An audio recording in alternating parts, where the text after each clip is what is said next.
hi to everyone. Mbote, Jambo, Betwabo, Moyo. My name is Alet Lomu from Kinshasa, in DR Congo. Welcome to Esomar Update to all. Thank you. Welcome to Esomar Update. This week, Kim, Claudio and Danica update us on Esomar news, initiatives and events that are coming up. Finn interviews our newest Esomar president, Kristen. And Shrikar will be connecting with our member in focus, Urpi Torado from Peru. Welcome to SMR News, and I am delighted to be joined with Claudio from the Professional Standards and Government Affairs team and Danica from the Content team, and they're going to be telling you a little bit about some news and updates from the SMR team. But before I give the floor to them, I want to also let you know that there is a new edition of the Client and Buyer Survey that will be coming out very shortly.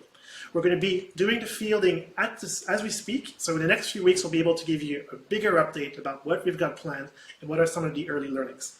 And now I'm going to give the floor to Claudio, who's going to tell you a little bit about a new guidance document that the Professional Standards team has produced. Claudio, welcome to the show, and tell us a little bit about what the Professional Standards team has been working on. Hi, Kim. Thank you. And indeed, we decided to update and replace the previous Esomar publication, and we decided to concentrate the main question which might have buyers of online sample in order to create the basis of discussion between the user and the buyer of these samples and sample provider. Our objective is to ensure a fruitful and well-informed dialogue between the two. Where you can find this publication is, of course, on esomar.org in the section Code and Guidelines. Thanks, Claudio. And indeed, I hope that people go straight to the website to get this latest guidance. I know it's been one of the most appreciated of the Professional Standards guidance documents, so I hope that people are really excited. And I just want to now bring in Danica to talk a little bit about the content and events that are taking place in the next few weeks. And I understand that there's one of our big flagships next week. Danica, can you tell us more about that? Yeah, thanks, Kim. Thanks for mentioning the Flagship Series. This is something the events team is really excited about. We have basically an online event or broadcast happening every quarter. And the first quarter is kicked off on Wednesday, 31st of March with a theme of transformation and trust. Our advisory board's been working really hard on it, and we are deep diving into a bunch of different topics regarding trust and transformation within clients, organizations, and agency side. We have client panels, client fireside chats. We have presentations talking about trust in media, trust indexes within an organization, what that looks like, as well as how COVID has actually influenced and implemented business decision-making around the world. So we have 3 episodes happening on Wednesday, March 31st, one time zone aimed at Asia Pacific, another at Europe and North America, and the final at Latin America. It is free to join, so I would definitely get in on the SMR website to look at all the details and spread the word at esomar.org/events. And be sure to join us for the Transformation and Trust first kickoff of our Flagship Series next week. Thank you both for giving us all of these wonderful SMR news, and we look forward to seeing you at our event, or indeed when you download that document. Thank you, Danica. Thank you, Claudia, for joining us. Thanks so much, Ken.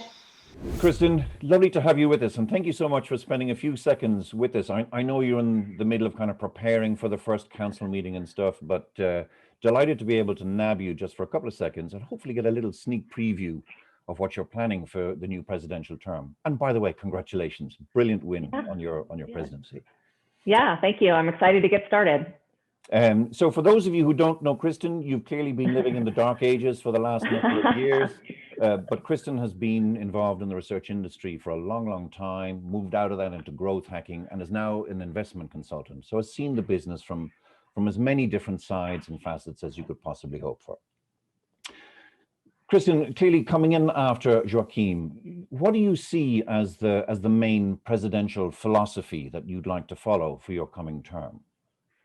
Well, I think we've talked about this before, Finn, but I think one of the challenges, obviously, is that every 2 years we have a new president and a new council. And so one of the things that I think we struggled with as an association in the past is just having consistency from council to council to council. So I think Joachim's platform of building bridges was a brilliant one. I want to make sure that we continue on with that work and that we're providing equal access to our programming and services globally. I think that's incredibly important. I also think that, this is a really turbulent time of change in our industry, for everything from business disruption due to COVID. I've had a fair number of discussions about the amount of private equity and venture capital funds that are flowing into this vertical. Obviously, we've had a huge acceleration of technology in the past year, and all of those factors are impacting things like data ethics and respondent privacy. And so we really need to continue building bridges, not just to connect people, but to kind of take us over this river of change and into the future and beyond. I also think the pandemic's highlighted that our members have really two pretty specific needs. I mean, the first is obviously providing leadership around the business of conducting research, and particularly around digital transformation. So how do we provide more guidance and best practices about that? But the second is really providing more support around the business of running a research business, which I think a lot of business owners, and particularly small business owners, struggled with this last year. And I think associations have generally been excellent at the how of conducting research, and we need to do a better job of providing support and resources to business owners and executive teams. And so within some of those themes, do you have, specific objectives that you want to kind of target in terms of pushing the boundaries on some of those projects? Yeah, absolutely. I mean, I think, obviously I want to discuss with the new council, but broadly speaking, there's a number of initiatives that we've been trying to accomplish over the last 6 years since I've been on council. And, I'm determined, as we just discussed, to spend less time discussing and more time doing, so that we actually get some of these initiatives accomplished and off of our plates. The first is, obviously, I'd like Esomar to be considered a place where everyone can call home. To your point, I think you've mentioned this to me before, bridges are two-way traffic. So we hope that in building bridges that we can learn from other verticals and sectors, and that others can really learn from us as well. The depth and knowledge of expertise that Esomar has on so many topics really can only complement and be complemented by the knowledge of professionals in CX, UX, data science, and I think it's also really critical to the growth of the association. And we're really fortunate that we've got folks like Nikki Lavoie as vice president, who comes from more of a user experience background, and Corinne Moy, who comes from a data science background. To have those folks who have really deep expertise in those verticals is super valuable. And secondly, and I think this is a topic close to my own heart, being on the West Coast of the States, I'd like to see member expansion in regions where Esomar has a smaller footprint. So when we talk about that, we think about the Americas, Africa, Asia Pacific. I'm really thrilled that for the first time since I've been a member, we have what I would consider to be a really truly globally representative council. And I'm going to be leaning heavily on the council members in those markets to really drive our regional expansion strategy. And then lastly, we have a responsibility to cultivate young researchers and ensure our programs and services are relevant to the new generations that are going to be driving the evolution of our industry. And I have to remember, we can't talk about the West Coast. It's the best coast, if I'm not mistaken. The best coast. That is correct. Yes. No, everyone on the East Coast will argue with me, but. Now, you mentioned, of course, that a lot of this still needs to be discussed with council. So when do you plan to get them together?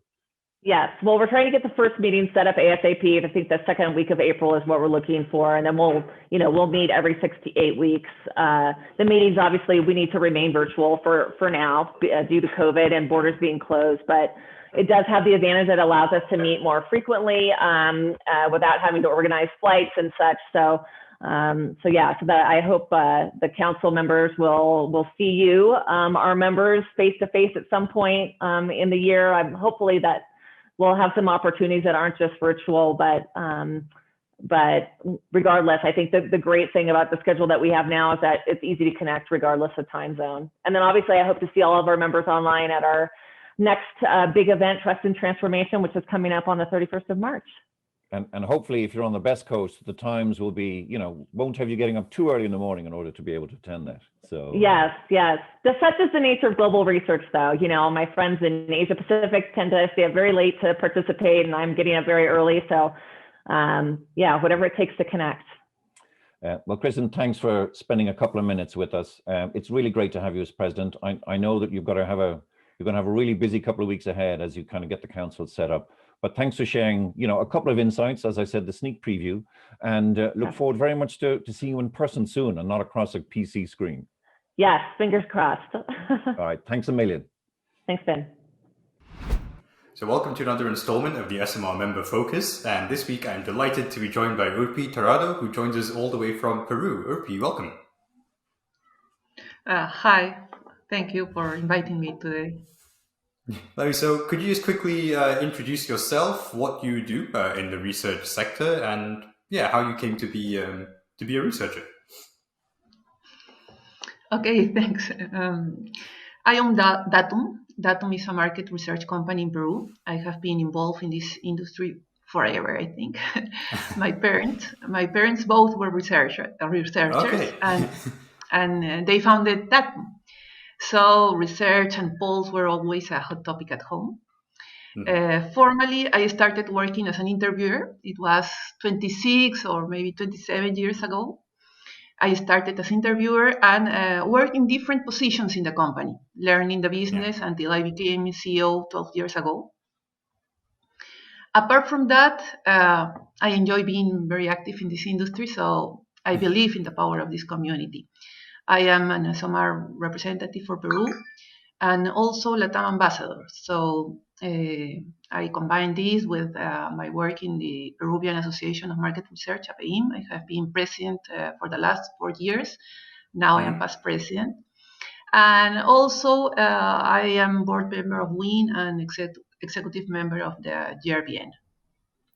All right, so it's a lot of research activity, and to look at Peru. So I know it's been a difficult time everywhere around the world for the past year and more now.